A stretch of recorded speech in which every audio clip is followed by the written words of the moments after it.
کرتے ہیں.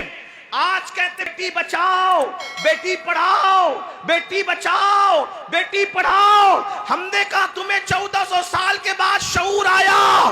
رسول اللہ نے اپنے گھر کی عورتوں کو اتنا پڑھایا کہ اور مرد بھی پردے کے پیچھے سے حضور کی زوجہ ام المومنین عائشہ صدیقہ کی شاگردی کرتے نظر آتے ہیں. اللہ اکبر. دنیا 1400 سال کے بعد جہاں پہنچتی ہے, اسلام وہاں اس سے پہلے پہنچ کر کے گزر چکا ہوتا. سبحان اللہ سبحان اللہ. بیٹی بچایا بیٹی پڑھایا. جب لوگوں کی بیٹیاں جاہل تھیں تب صدیق اکبر کی صدیقہ مفتی 4 ملت کی حیثیت سے اللہ پر امت کی رہنمائی کرتی نظر آ رہی تھی. سینکڑوں صحابہ اور ہزاروں تابعین ام المومنین کی شاگردی کرتے نظر آ رہے تھے. اللہ اکبر. ہمارے مذہب میں پڑھانے کا یہ تصور ہے. اللہ اللہ. لوگ کہتے ہیں مسلمان عورتوں پہ ظلم کرتے. میں نے کہا ظلم کہاں کیا یہ تو بتا. اللہ اکبر.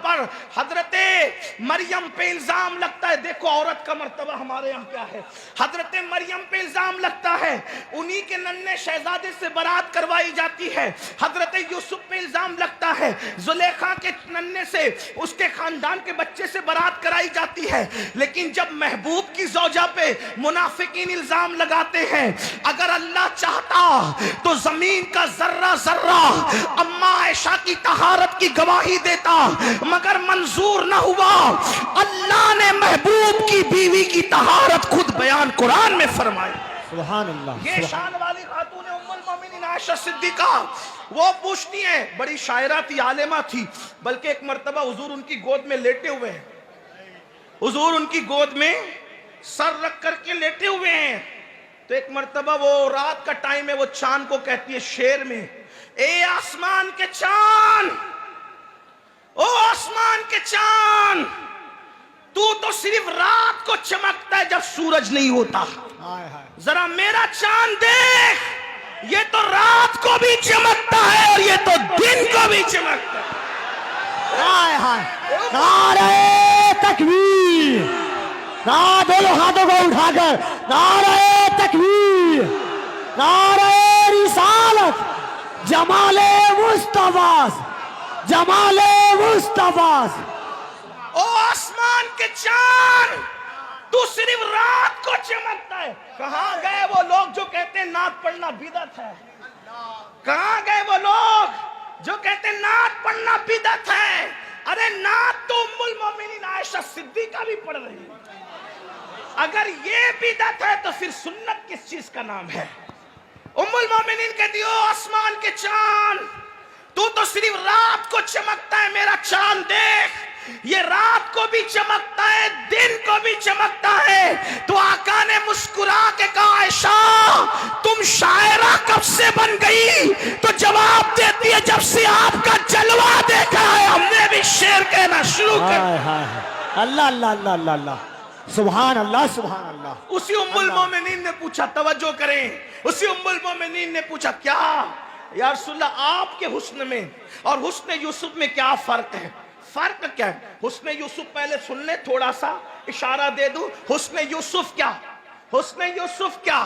حسن یوسف یہ محفل میں بیٹھ جائے بے نقاب ہو کر تو محفل روشن ہو جائے, یہ حسن یوسف ہے. کھانا کھائیں تو حضرت یوسف کے حلق کے نیچے لقمہ اترتا ہوا دکھائی دیتا تھا, یہ حسن یوسف ہے. حضرت یوسف کا حسن یہ, عورتیں دیکھ لیں تو اللہ اکبر, دیکھ کے انگلیاں کاٹے, انگلیاں کاٹے دیکھ کر, بلکہ کاٹے نہیں انگلیاں کٹ جائے, انگلیاں کٹ جائے حسن یوسف کو دیکھ کر, تو انگلیاں کٹنے پر درد محسوس نہیں ہوتا, درد کا احساس نہیں ہوتا. حسن یوسف یہ بابا سے چھٹ جائے تو 50 سال تک روتے روتے حضرت یعقوب کی آنکھیں سفید ہو جائے. حسن یوسف یہ اللہ اکبر, کوئی بھوکا دیکھے تو اس کی بھوک ختم ہو جائے, کوئی پیاسا دیکھے اس کی پیاس مٹ جائے, کوئی غمگین دیکھے اس کا غم ختم ہو جائے. یہ کیا ہے؟ حسن یوسف ہے. اب ام المومنین پوچھ رہی ہے, اب توجہ کرنا, یہ بات مس نہیں ہونی چاہیے کشن گنج والوں, حسن یوسف میں اور حسن مصطفیٰ جان رحمت میں فرق کیا ہے؟ اب میرے آقا فرق فرق بتاتے ہیں. توجہ سے سننا, تھوڑا یہاں علم ریاضی کی ضرورت کسی کو پڑ سکتی ہے.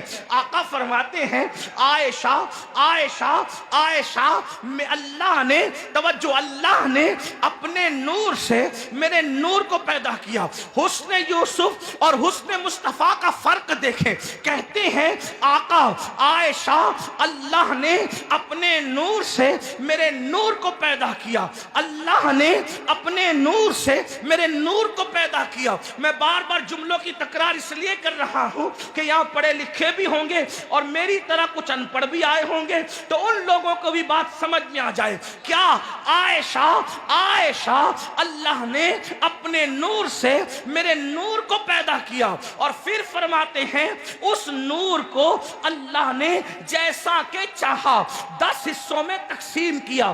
نور کے بارے میں ہمارا عقیدہ یہ ہے کہ نور تقسیم نہیں ہوتا, لیکن مجازن صرف سمجھانے کے لیے یہ بات لی جا رہی ہے. اللہ نے اپنے نور سے میرے نور کو پیدا کیا, پھر اس کے 10 حصے کیے. اب 10 حصے میں سے, توجہ کریں, 10 حصے میں سے ایک حصے سے پھر 10 حصے کیا. اپنے نور سے نبی کے نور کو پیدا کیا, اس کے 10 حصے کیے. 10 میں سے پھر ایک حصے سے پھر 10 حصے کیے. اب اس 10 حصے میں سے پھر ایک حصے سے پوری کائنات کا حسن بنایا. دیکھیں, توجہ کریں, سمجھے, اللہ نے اپنے نور سے میرا نور پیدا کیا, اس نور کے مجازن 10 حصے کیے. 10 میں سے پھر ایک حصہ روز نبی کا نور, اس کے 10 حصے, 10 حصے میں سے ایک حصہ, ایک حصے میں سے پھر 10 حصے, 10 حصے میں سے پھر ایک حصہ, اور اس ایک حصے میں آقا فرماتے ہیں پوری کائنات کا حسن پیدا کیا. پوری کائنات کا حسن مطلب کیا؟ شفق کا جمال اسی سے بنایا, افق کی سرخی اسی سے بنایا, دریاؤں کی روانی اسی سے بنایا, سمندر کی طغیانی اسی سے بنایا, در یمن اسی سے بنایا, در نجف اسی سے بنایا, لال پتھروں میں اسی سے بنایا, چاند کی چاندنی اسی سے بنایا, سورج کی شعاعیں اسی سے بنایا, زمین کا سبزہ اسی سے بنایا, نکھرتے گل پھولوں کی نزاکت اسی سے بنایا, پھولوں کی خوشبو اسی سے بنایا, چڑیوں کی چہک اسی سے بنایا, پھولوں کی مہک اسی سے بنایا, گرتے ہوئے آبشار اسی سے بنایا, بلبل کی آواز اسی سے بنایا, اللہ اکبر, بھوروں کی آواز اسی سے بنایا, پپیہا کی پیچ اسی سے بنایا, پرندوں کا حسن و جمال اسی سے بنایا, تتلیوں کا باغپن اسی سے بنایا, فرشتوں کا جمال اسی سے بنا ہے, انسانوں کا جمال, لقد خلقنا الانسان فی احسن تقویم, یہ سارے جو خوبصورت انسان ہے کس سے بنے؟ اسی ایک حصے سے بنے, ایک حصے سے. اب بتاؤ, جب دنیا اتنی خوبصورت ہے, ایک حصے کے حسن کا یہ عالم ہے, اتنی خوبصورت ہے دنیا, اور اکیلے 9 حصے سے حسن یوسف کو بنایا, اور حسن یوسف جس کا 9 حصہ ہے اس کا 10واں محمد الرسول اللہ کا حسن ہے. جب حسن یوسف کا یہ عالم ہے تو حسن کامل محمد الرسول اللہ کے جمال کا عالم کیا ہوگا؟ کیا حسن ہے اے سید ابرار تمہارا, کیا حسن ہے اے سید ابرار تمہارا, اللہ بھی ہے طالب دیدار تمہارا, اور کیوں دید کے مشتاق نہ ہو؟ حضرت یوسف اللہ کا دیدار ہے, دیدار تمہارا. نعرہ تکبیر.